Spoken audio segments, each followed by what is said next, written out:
We saw the finger pointing already beginning with the Republican House leadership pointing the finger at Nancy Pelosi, saying she did this with her partisan speech.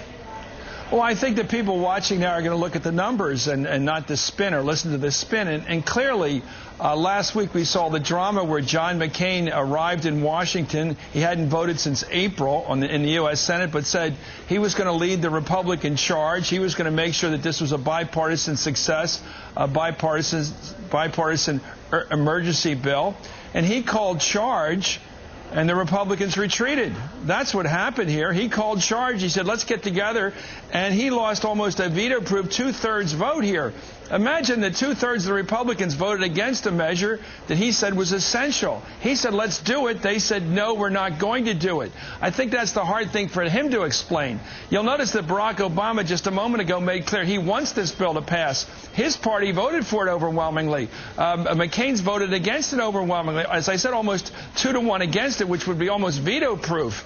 And so he said charge. He said the cavalry's arrived, and his party retreated. So here's the question. Is this the first test of his leadership ability? Not to be a maverick. There were a lot of mavericks on the floor today. If you want all the Republican Party members to be mavericks, they showed they're quite able to be mavericks. Right. But is he able to be a leader? That's the question. Can a maverick be a leader?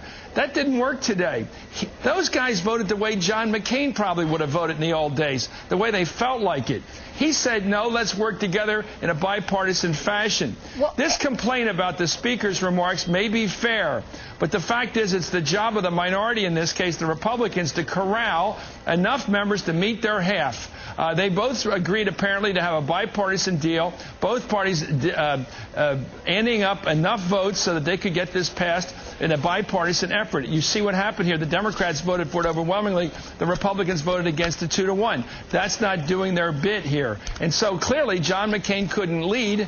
He had a party of mavericks, as they said at their convention. This is a party of mavericks. Well, they proved that today. What John McCain couldn't prove is that he's the leader of the Republican Party. That's his problem, and it's on the paper now. At CNBC, I mean, is it possible that this was just so unbelievably unpopular that it needed to be killed on arrival, and now we can change the language around the way that it's presented? I mean, you heard you heard Senator Barack Obama saying, you know, we want to make sure that the small business person is able to make payroll. We want to make sure that your 401k will still be there. I mean, do they bring a new bill forward that they can then say is for the people and present it correctly from the beginning, or in a more palatable way from the beginning, and it becomes more saleable? It's not about the sales job, Chris? My answer is no. That's not the way it works on the Hill. When you bring a matter to the floor, you bring it to the floor with the assurance you're going to get the 218, you're going to get a majority of votes. You don't bring it to the floor the day before a Jewish holiday when everybody's leaving town to suffer a fantastic defeat on the floor of the House with the stock market watching. Look what happened to the stock market.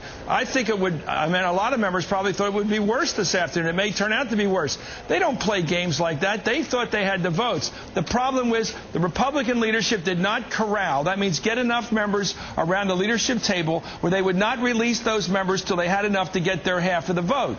They failed. They got less than, they got about a third of the vote. It's a failure on the side of the Republican leadership and John McCain. It's a fact. But John Boehner said that they had been expecting 12 more Republican votes than they actually got. Well, that's what he said. That's my point. Well, I want to bring in Charlie Gasparino. No, that's the very point I had. By the way, you don't expect them. If you're the leader, you demand them. You put them in the corral. You say, you don't leave here, boys. You don't get on your plane, boys and girls, until you voted. And he didn't control his own membership. And by the way, John McCain said he's the leader of the Republican Party. His problem now is he couldn't lead the party. By the way, this is all open to interpretation on both sides and by the journalists. But I'm telling you, tomorrow morning in the newspapers, the best analysts are going to notice that the Republican Party failed to deliver its half of the deal. That will be a fact. Do we have Charlie Gasparino with